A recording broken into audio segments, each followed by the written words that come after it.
Fala pessoal, sejam bem-vindos a mais um episódio do nosso Expresso Vestibulares, a nossa revisão de exatas para os vestibulares, uma revisão totalmente gratuita aqui no YouTube. Eu sou o Marcelo e neste vídeo a gente vai trabalhar o episódio número 2 de Química. A gente vai começar e vai continuar falando sobre a estrutura, da matéria. No vídeo passado, eu vou até colocar um card aqui em cima, onde a gente falou de teoria atômica, falou da estrutura, das ideias, dos modelos atômicos que foram inicialmente descritos, disponibilizados para chegar ao conceito de átomo, como o átomo era estruturado e etc. E hoje a gente vai evoluir um pouquinho mais com relação a isso, para a gente poder chegar em partes da matéria um pouco mais complexas. A gente tem que criar uma boa base para depois poder seguir para os temas mais desafiadores dentro da disciplina. Aproveito para dizer que se você, por algum acaso, quer ter acesso aos materiais dessa aula, ou você quer receber os links dos vídeos que estão sendo postados da nossa revisão, apareceu aí o link do nosso grupo no Telegram, um grupo gratuito também, um grupo em que só eu disponibilizo os conteúdos. Fiquem à vontade para entrar lá, e aí vocês vão ser avisados à medida que os vídeos vão saindo.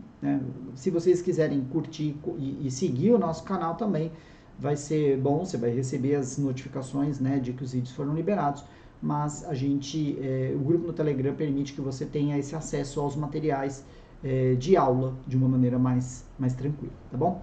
Chega de papo, vamos começar o nosso vídeo, a nossa discussão de hoje, falando sobre composição da matéria. Então, vamos trabalhar o tema e primeiro, da onde veio essa necessidade de entender a composição da matéria? É aquilo que a gente falou na aula passada. A gente observava que existiam coisas, existe madeira, existe terra, existe, várias substâncias no nosso mundo, e a dúvida era, ok, e do que elas são compostas? Então, foi aí que se trabalhou toda a parte da teoria atômica, como os átomos eram estruturados, e daí a gente teve a evolução desse modelo até que a gente conseguisse caracterizar as substâncias que existem na nossa natureza como elementos químicos. E essas substâncias que existem na natureza como elementos químicos, elas estão dispostas dentro de uma estrutura que a gente chama de tabela periódica. Então, a tabela periódica, a gente vai trabalhar a tabela periódica futuramente. Ela, na verdade, o que é? Ela é uma maneira de organizar, de acordo com alguns critérios, algumas propriedades, os elementos químicos de uma forma organizada. Isso vai ser útil, principalmente quando a gente for trabalhar a ligação química, que a gente vai entender por que um elemento tem uma característica de roubar elétron do outro ou compartilhar elétron com outro elemento químico. Tudo isso vai está ligado à estrutura da tabela que a gente vai ver posteriormente, tá? Mas não vamos entrar nesse mérito neste momento.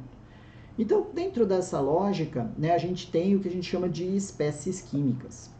E quem são as espécies químicas? A gente vai ter substâncias químicas e também nós vamos ter os íons, que também são espécies químicas. O que é um íon?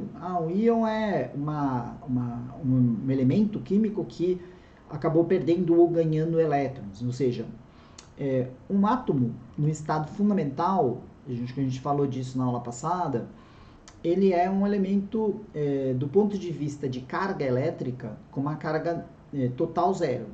O número de prótons, de cargas positivas, e o número de elétrons que ele tem cargas negativas é igual. Mas, de acordo com os elementos com os quais ele interage em determinados momentos, isso pode levar ao ganho ou à perda de elétrons. E isso faz com que ele fique carregado positiva ou negativamente, lembrando que ele não perde prótons, porque os prótons estão no núcleo do átomo, então não tem como perder prótons. Então, a carga que ele ganha, ela está relacionada à perda ou ganho de elétrons, que ficam rodando lá na eletrosfera, aquela estrutura que fica ao redor do núcleo. Eles ficam lá girando, orbitando. Então, de acordo com ganho ou perda de elétrons, a gente vai ter os chamados íons, que podem ser cátions ou ânions. A gente tem aqui os cátions, que são os íons positivos, como por exemplo o sódio é um cátion, Na+, e a gente tem também os ânions, que são os íons negativos. Então, por exemplo, o íon cloreto, Cl-. E é exatamente essa estrutura de sódio positivo e cloro negativo que forma o cloreto de sódio, que tem uma estrutura iônica e que a gente vai detalhar posteriormente também. Eu vou precisar de 300 aulas para conseguir falar todos os tópicos. Eu vou ter que escolher os principais, não vou conseguir falar de todos os tópicos, mas certamente ligação química é um tópico muito importante, a gente vai ter que falar dela posteriormente. Então vamos lá. Seguindo aqui, a gente vai caminhar um pouco mais a partir dessa lógica que a gente viu aqui das espécies químicas e a gente vai falar um pouco das substâncias. Antes, qual é o conceito de matéria? Matéria, o conceito básico é aquele que todo mundo conhece. Matéria é tudo que tem massa e ocupa um lugar no espaço, né? Acaba ocupando um volume nesse espaço, tá? E essa matéria ela pode se apresentar em 3 estados físicos. O que são os estados físicos? Em 3 formas. Então, eu dei o exemplo aqui da água. Então, eu mostrei que a água pode estar no estado sólido, que é o gelo. Ela pode estar no estado líquido, né, com essa garrafinha aqui, simbolizando a garrafinha de água. E ela também pode estar no estado vapor, né? Então, ela pode, se você pegar uma panela de água e colocar no fogão e começar a esquentar essa água, você vai começar a ver o vapor saindo. Essa é a água no seu terceiro estado, estado vapor. A gente ainda não vai entrar no mérito das transformações, tá? A gente em outra aula vai falar sobre as transformações entre os diferentes estados. A gente vai falar do diagrama de fases da água, que é muito importante, que sempre aparece em prova, mas aqui a gente só está contextualizando para começar a entender essa lógica que foi trabalhada pelos químicos para compreender a estrutura de tudo que existe no nosso mundo, tá? Então, beleza. Então, a gente tem aqui, sabe que são 3 estados físicos. Os 3 estados físicos serão detalhados posteriormente, tá? E aí, quando a gente falou lá das substâncias, a gente pode ter 2 tipos de substâncias. A gente pode ter uma substância que a gente chama de pura, ou a gente pode ter uma mistura. O que é uma substância pura? Pensa assim, o que é uma substância pura? É quando eu tenho naquele local, eu só tenho uma substância lá. Eu não tenho nenhuma outra junto com ela, né? Se não for uma substância pura, ela vai ser o quê? Ela vai ser uma mistura. Então, por exemplo, se eu tenho um copo d'água, água da chuva, só tenho água lá dentro, então a gente vai ter uma substância pura. Ah, mas e se eu jogar um pouquinho de álcool dentro dessa água? Já não é mais uma substância pura. Por quê? Porque dentro daquele recipiente eu tenho mais de uma substância presente. Tudo bem? Então eu dou exemplos aqui. Vamos dizer que eu tenho um cilindro de oxigênio aqui dentro. Deixa eu botar na telinha certa agora. Um cilindro de oxigênio. Então, se aqui dentro, se eu olhasse para dentro desse cilindro, eu só via moléculas de oxigênio. Tá? Lembrando uma coisa importante, né? Que a gente viu que os elementos químicos, a gente fala que são átomos, né? Mas às vezes esses átomos eles se organizam de alguma maneira, né? Eles compõem o que nós chamamos de moléculas. Então a gente vai trabalhar com isso depois, né? Principalmente as moléculas estabelecidas por meio das ligações químicas entre os átomos, mas a gente tem unidade básica de formação de qualquer coisa. É um átomo, esses átomos se organizam em moléculas, tudo bem? Então, no caso aqui, como a gente vê, nesse cilindro de oxigênio, a gente tem um monte de moléculas de O2, né? Aqui que eu desenhei em vermelho. E aqui eu só tenho moléculas de O2.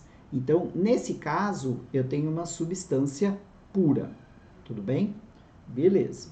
Agora, vamos dizer que nesse becker aqui do lado, eu colocasse um pouco de água. Água, a fórmula H2O, tudo bem? Só tenho água nesse becker. É uma substância pura? Sim. Então, substância pura, vocês têm que pensar que é quando encontro apenas um tipo de substância lá dentro, tudo bem? ou seja, não tem nada misturado com ela. Mas ela pode ser classificada em duas outras classificações. Ela pode ser uma substância pura simples ou composta. Qual a diferença entre substância pura simples e substância pura composta? Substância pura simples é quando ela é formada por um elemento químico só. Como assim, Marcelo? A gente viu lá no caso do oxigênio, né? Então, cilindros de gás oxigênio só tem moléculas de O2. Lá só tem átomos de oxigênio. Só tem O. Então, ela é simples. Agora, uma substância pura composta, ela é formada por dois ou mais elementos químicos. Agora eu não entendi, Marcelo. Agora complicou. Agora eu já me confundi. Não, ó, veja como é fácil. Ó. Vamos pensar na água. H2O. O que significa? Significa que eu tenho hidrogênio e oxigênio compondo a molécula de água. Né? Esses números que estão aqui embaixo, esse número que aparece aqui embaixo é o número de hidrogênios que eu tenho nessa molécula. Então, uma molécula de H2O, ela vai ter 2 átomos de hidrogênio, e quando não aparece nada aqui embaixo, significa que a gente tem um só, tá? Mas quando é um, a gente não coloca. Então, a gente já deixa vaziozinho, significa que é um só. Então, o que a gente pode entender? Que nesta molécula de água, eu tenho 2 átomos de hidrogênio e 1 átomo de oxigênio. Beleza. Mas não tem 2 tipos de átomos diferentes, 2 tipos de elementos químicos, o elemento químico hidrogênio e o elemento químico oxigênio? Tem. Por isso que ela é chamada de substância pura, mas composta. Porque é composta de 2 átomos diferentes. Outra molécula que é muito conhecida, vocês vão cansar de ver, e é bom vocês saberem a fórmula dela já, é o H2SO4, que é o ácido sulfúrico. Olhando para a fórmula, o que a gente consegue perceber? E já começando a treinar vocês nisso. Essa molécula é formada por 2 átomos de hidrogênio, 1 átomo de enxofre, que é a letra S, e 4 átomos de oxigênio. Tem mais de um tipo de átomo diferente? Tem. Então, ela é uma substância pura, também composta. Tranquilo? Espero que esteja tranquilo até aqui. A gente está fazendo um entendimento da composição da matéria. Então, pensa que a gente está fazendo um zoom, né? Pensa quando a gente vê no Google aquele mapa, né? Quando a gente vê a Terra de cima, a gente está mergulhando e olhando com mais detalhe dentro da estrutura da matéria. A gente está fazendo a mesma coisa aqui. A gente chegou no nível do átomo. A gente viu que os átomos estão lá. Mas a gente vê que alguns átomos estão ligados entre si com outros átomos. Então, no caso da água, a gente tem lá átomos de hidrogênio e átomo de oxigênio. Beleza. Se esses átomos estão ligados, eles estão formando moléculas. Se essa molécula só tem um tipo de átomo, uma espécie química, um elemento químico, só tem oxigênio, então ela é uma substância pura simples. Se eu olho para a molécula e vejo que tem mais de um tipo de elemento químico lá, tem oxigênio e hidrogênio, então ela já é uma substância pura composta. Mas note, substância pura simples ou composta só tem uma molécula de algum tipo, mas não tem várias moléculas diferentes dentro da mesma estrutura, tudo bem? Se eu olhar aqui, fizer um olhar dentro do meu cilindro de oxigênio, eu só vejo moléculas de oxigênio. Se eu olhar aqui para dentro, na estrutura microscópica, eu só vou ver moléculas de água aqui dentro. Eu não vou ter nenhum outro tipo de molécula dentro dessa estrutura aqui, que eu vou marcar amarela, tá? Então aqui, por isso que elas são substâncias puras. Vamos seguir. Mas e quando a gente não tem uma única tipo de molécula dentro da estrutura? Aí a gente vai cair no que nós chamamos de misturas, porque está misturada uma coisa com a outra. Então, se, por exemplo, jogar aqui água e colocar também, sei lá, álcool, em cima, vou colocar aqui em vermelho, olhando para este espaço que eu estou olhando, que em química a gente chama de sistema, tá? Então, o meu sistema aqui é esse aqui, que eu estou marcando em amarelo. Eu tenho uma mistura de água e de álcool. Só tem um tipo de molécula lá? Não, tem a molécula de água e a molécula de álcool. Não vou entrar nas fórmulas químicas ainda para vocês não ficarem mais preocupados. Mas eu tenho moléculas diferentes lá dentro. Portanto, se eu tenho mais de um tipo de substância, a gente tem uma mistura. Então, a gente chegou na situação das misturas. E as misturas, elas podem gerar dois tipos de situação, né? Aqui, nesse caso do álcool e da água, eu não vou ver essa divisão aqui que eu criei, né? Que eu vou até marcar em amarelo aqui. Essa divisão, ela não existe. Por quê? Porque o álcool e a água, eles são transparentes. Então, aparentemente, tá tudo lá misturado. Então, fica difícil de eu enxergar essa divisão. Então, eu quero que vocês familiarizem com alguns nomes que a gente tem. Eu já falei do sistema, que é o conjunto de elementos que compõem aquela análise. E eu queria que vocês entendessem um conceito que a gente chama de conceito de fase. Então, vamos dar um outro exemplo aqui. Por exemplo, imagina que eu tenha aqui um becker e que eu coloque aqui dentro água e coloque areia dentro desse sistema. Então, eu vou colocar aqui água, que vai ficar aqui, e aí eu jogo a areia, e a areia se deposita toda aqui no fundo, tá?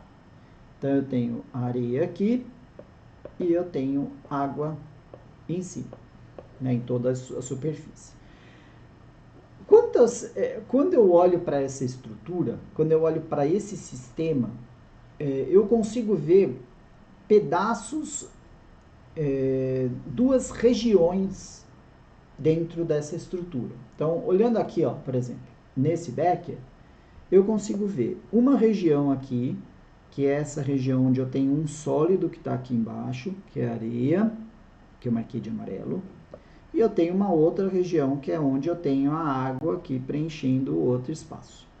Cada uma dessas regiões que a gente consegue visualizar aqui, a gente chama de fase. Então, neste caso da mistura de água e de álcool, a gente acaba tendo duas fases. Então, eu tenho uma fase sólida lá no fundo e uma fase líquida em cima dela, tá? Então, toda vez que eu enxergar mais de uma fase, duas ou mais fases dentro do sistema que eu estou analisando, a gente vai chamar essa mistura de heterogênea. Então, aqui, uma mistura heterogênea é quando ela tem duas ou mais fases. E o que seria uma mistura homogênea? Homogênea é uma mistura que ela misturou tanto que eu não consigo nem enxergar diferença entre elas. Ela só tem uma fase visível para mim. Ah, Marcela, não entendo. Você me consegue dar um exemplo? Consigo. Pensa que eu vou pegar aqui, ó, e vou colocar no becker, de novo, eu vou colocar água. E eu jogo aqui dentro uma pitadinha de sal. Então, eu jogo aqui sal de cozinha dentro desse potinho com água. Quando eu faço isso e misturo, eu fico com um sistema em que eu não consigo ver o sal de cozinha lá dentro. O sal está dissolvido lá naquela estrutura. Então, nesse momento, eu só tenho uma fase visível. Então, por isso, ela acaba sendo classificada como uma mistura homogênea. Tá, beleza. Beleza, Marcelo, entende? Então, se eu jogar aqui água, jogar um pouquinho de sal de cozinha, misturar, fica visível uma fase só homogênea. Isso. Ah, mas se eu jogar e misturar e tiver mais de duas regiões visuais, é uma mistura heterogênea. Beleza. Mas tem uma coisa, Marcelo, que aí eu fico em dúvida. E se eu pegasse e botasse esse copo d'água aí que você mostrou pra mim e jogasse 1 quilo de sal? Beleza, se você jogar 1 kg de sal naquele pote de água que eu mostrei, o que vai acontecer? A gente vai ter parte do sal que vai dissolver nessa água do potinho.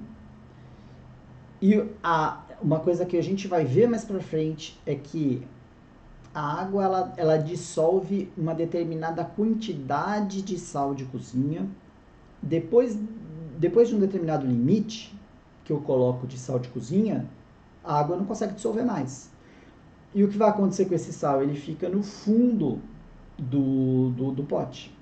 Então, no caso aqui, nessa dúvida aí que foi levantada aqui, que eu auto-levantei, se eu jogasse 1 kg de sódio, de sal de cozinha, de cloreto de sódio, eu ia estar com a parte da mistura, parte desse sal dissolvido, e eu teria um bloco aqui de sólido que ficaria no fundo.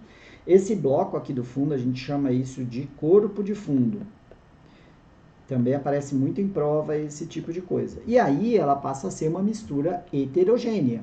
Por que heterogênea? Porque ela vai ter uma parte líquida, que é transparente, parece só a água, e tem aquele sólido todo concentrado embaixo. Então, vocês têm que pensar que a mistura não é homogênea e heterogênea apenas pelos compostos que eu estou colocando junto.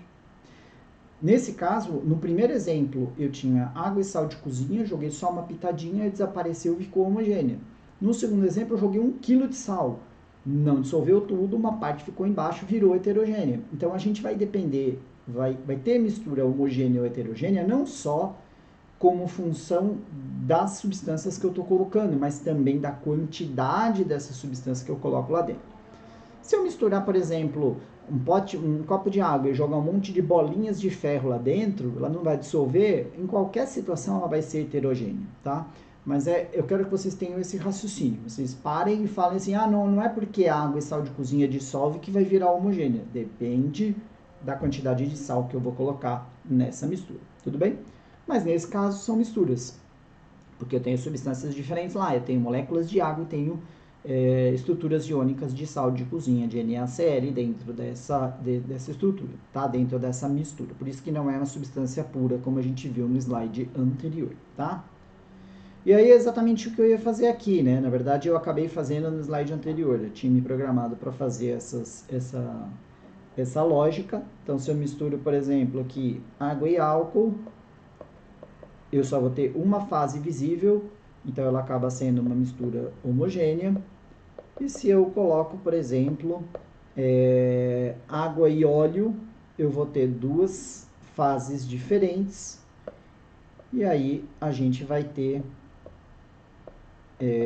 uma mistura heterogênea. Lembrando que homogêneo ou heterogêneo vai estar ligada às substâncias que eu vou colocar nessa mistura e a quantidade da proporção dessas substâncias. Tudo isso vai ter influência naquilo que a gente vai trabalhar.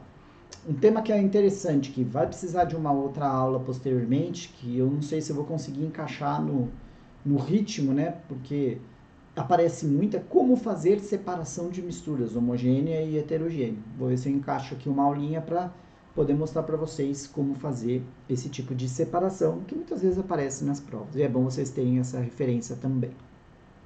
Muito bem, vamos seguir. Então, com base nisso, vamos fazer aqui algumas questões. 3 questõezinhas para vocês treinarem aqui comigo. Então, vamos lá. Uma questão do INEP, do ENSEJA. A composição de uma bebida, tipo refrigerante, é especificada em seu rótulo. Porém, não se pode saber com precisão, só pelo olhar, o que foi utilizado para a sua fabricação, tá? E aí vem a dica dele na questão, ó. Na maioria das bebidas refrigerantes, o líquido apresenta uma única fase. O que significa isso? Significa, vamos pensar talvez, uma Coca-Cola fica mais difícil de pensar, mas vamos pensar numa soda, uma Sprite. Você vai ver lá, tem um líquido transparente, cheio de bolinhas, né? E eu tô vendo lá que tem um único todo visual. Ele colocou uma única fase. essa bebida pode ser classificada como, claro, neste caso, ela vai ser classificada como uma mistura homogênea. Por quê? Porque ele falou que era uma única fase, tá? Ah, Marcelo, mas e se eu for considerar que nesse caso eu tenho líquido e tenho gás também? Então teria uma fase líquida e uma fase gasosa. Poderia até ser questionável falar que eu tinha duas fases, né? Porque eu tenho elementos diferentes e uma mistura não tão homogênea assim. Mas na questão, vocês têm que se apegar ao que está na questão. Ele falou que tinha uma fase só. Se tem uma fase só, é homogênea, não tem discussão, tá bom? Vamos seguir. Questão 2. Essa questão é muito interessante e fala um pouco daquilo que a gente viu agora há pouco. O sal de cozinha tem solubilidade de 35,6 gramas em 100 ml de água em uma temperatura próxima a 0 grau. Ao juntar em um copo 200 ml, então olha o que ele está juntando, 200 ml de água a 0,1 grau Celsius, 3 cubos de gelo e 80 gramas de cloreto de sódio, o número de componentes e de fases presentes no sistema imediatamente após a mistura será. E aí, ó, presta atenção. A gente vai ter quem nesse balaio aqui? A gente vai jogar 200 ml de água a 0,1 grau, 3 cubos de gelo, e a gente vai jogar 80 gramas de cloreto de sódio, NaCl. Eu já falo para vocês gravarem. Cloreto de sódio. Muito bem. O que vai acontecer quando eu jogar tudo isso junto aqui? A primeira pergunta que tem que vir na sua cabeça é: ixi, será que esse cloreto de sódio todo vai dissolver nesse volume de água? Porque eu não sei. Ele me deu uma informação de solubilidade aqui. Vamos ver se eu consigo tirar alguma coisa dela, então. Aqui, ó. O sal de cozinha, cloreto de sódio, tem solubilidade de 35,6 gramas em 100 ml de água. Então, ó, ele está falando que eu consigo jogar 35,6 gramas de NaCl em 100 ml de água. H2O. Quantos ml de água ele colocou? Ele colocou, deixa eu ver aqui, 200, ó. 200 ml de água. Então, se eu fizer uma regrinha de 3 aqui, eu posso até descobrir quanto é de sódio, de cloreto de sódio, que vai dissolver aqui, né? Então, se eu fizer essa regrinha de 3, né, eu vou chegar 100x igual a 35,6 vezes 200, fazendo aqui a multiplicação em cruz. Então, x vai ser 35,6 vezes 200 dividido por 100, que eu posso simplificar, vai dar 2, vai dar 1. Então, aqui vai dar 71,2 gramas de NaCl. Ou seja, nesse primeiro momento que eu estou descobrindo o máximo dentro deste volume de 200 ml de água que eu consigo dissolver de cloreto de sódio. Aí eu vou voltar lá na questão. Beleza, sei que é 71,2. Quantos gramas de NaCl eu vou jogar dentro desse balaio? 80 gramas. Então, o que significa? Significa que destes 80 gramas, 71,2 gramas de NaCl vão dissolver. Dissolvem. E o resto, eu nem preciso calcular. O que vai acontecer com ele? Vai formar um corpo de fundo. Corpo de fundo vai ficar aqui embaixo do meu recipiente. Então, aqui é o NaCl que a água não foi capaz de dissolver. Porque a lógica aqui é a seguinte, gente. Na questão ele está falando 35,6 gramas de sódio, de cloreto de sódio, são dissolvidos em 100 ml de água. Eu tenho 200, então eu tenho o dobro. Então eu vou ter 71,2 gramas de NaCl que podem ser dissolvidos. Mas eu joguei 80, eu joguei mais do que isso. Então eu tenho mais sal lá dentro do que a água consegue dissolver. Por isso que um pouco desse sal fica lá no fundo do pote, tá? Beleza, mas vamos continuar. Beleza, então tem a água aqui. Tem o cloreto de sódio aqui no fundo, mas só tem isso? Não, ele falou que tinha 3 cubos de gelo, não é isso? Então eu vou colocar aqui, ó, 3 cubos de gelo. Não vai nem para desenhar direito. Eu vou colocar aqui no fundo, tá? 3 cubos de gelo. Beleza. Então vamos lá. Pergunta para vocês. Ele quer saber quantos componentes e quantas fases a gente tem nessa mistura, tá? Então vamos pensar, componente, o que é componente? Componente é quem compõe, né? O elemento que compõe. A gente tem aqui 200 ml de água, é um componente. A gente tem o cubos de gelo, que também são água, né? O que é o gelo? Ele é simplesmente a água, mas no estado sólido. Então também é água. E nós temos o NaCl. Então, a gente tem quantos componentes? Nós temos 2 componentes. Quem são os componentes? Água e o cloreto de sódio, NaCl. E quantas fases nós temos? Olha só, a gente tem, eu vou marcar em amarelo, a gente tem uma fase sólida aqui no fundo, que é o NaCl que ficou lá, que não dissolveu. A gente tem uma fase líquida, que na verdade é água e NaCl dissolvido. E a gente tem uma fase sólida, que são os cubos de gelo flutuando aqui. Então, no fundo, aqui eu vou ter, deixa eu marcar de outra cor, vamos botar um verde aqui. Eu vou ter uma fase aqui, que é a fase sólida.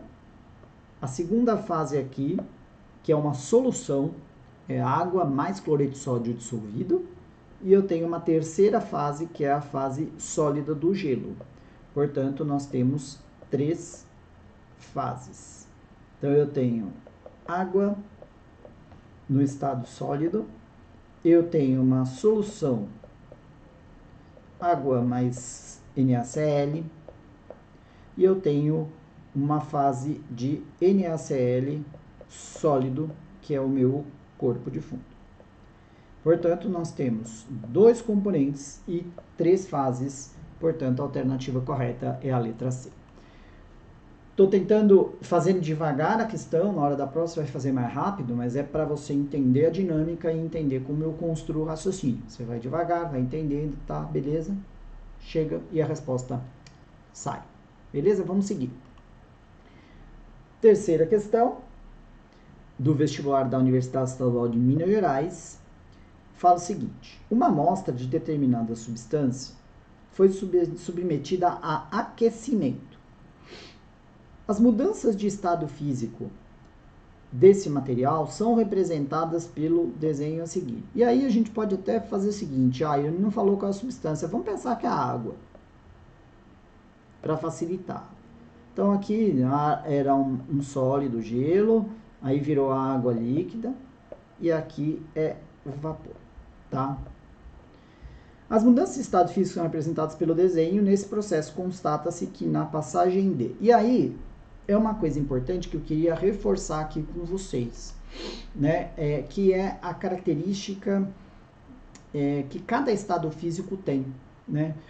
E isso está sendo dado como dica na própria questão, pelo desenho que ele apresenta aqui.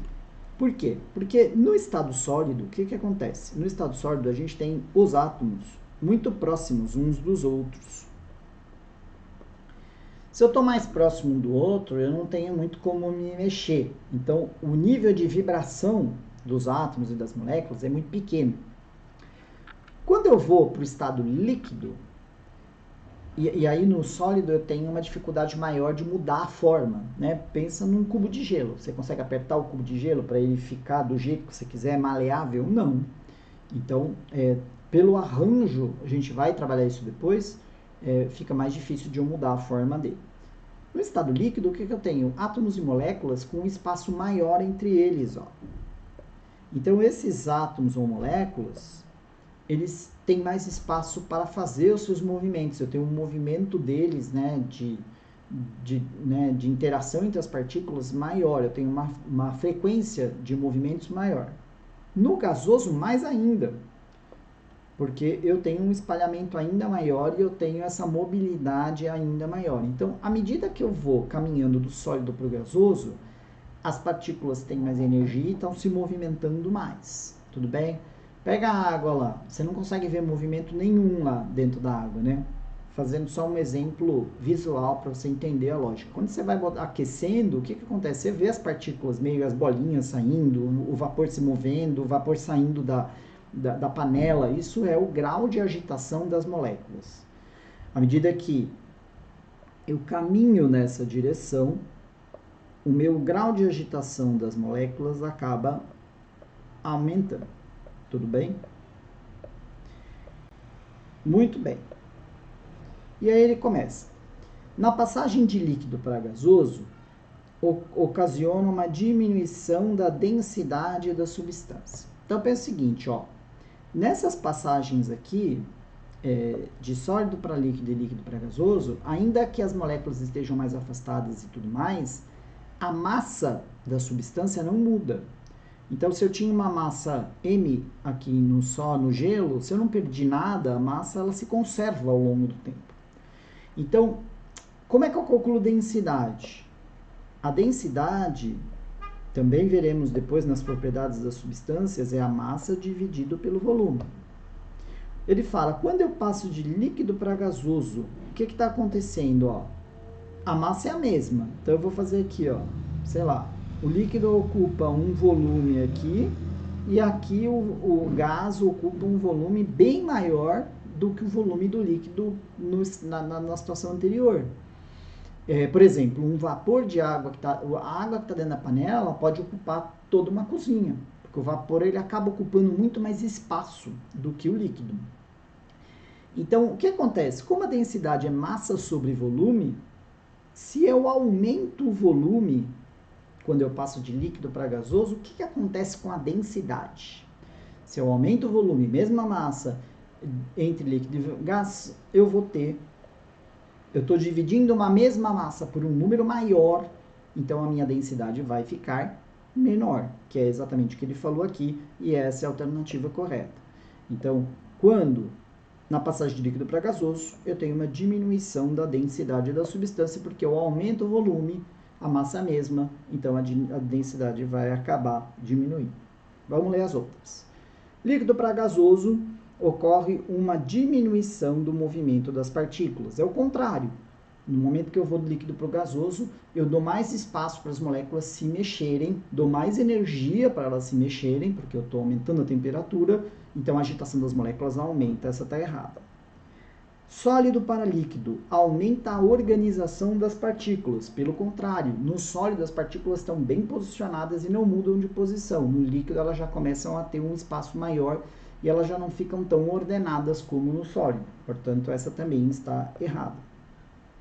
Sólido para líquido aumenta a massa da substância. Não aumenta. O que muda é as partículas mudam de posicionamento e muda a energia com que elas vibram dentro dessa estrutura, desse arranjo molecular. Então, por isso também está errada. Portanto, a alternativa correta é a letra A. Muito bem, então, eu deixei aí o aviso, né, para vocês seguirem as nossas redes sociais. Espero que essa revisão esteja sendo útil para você. Se você conhecer alguém que se interessaria por esse conteúdo, compartilhe lá com ele. Sigam a gente nas redes sociais, que a gente está sempre disponibilizando coisas novas.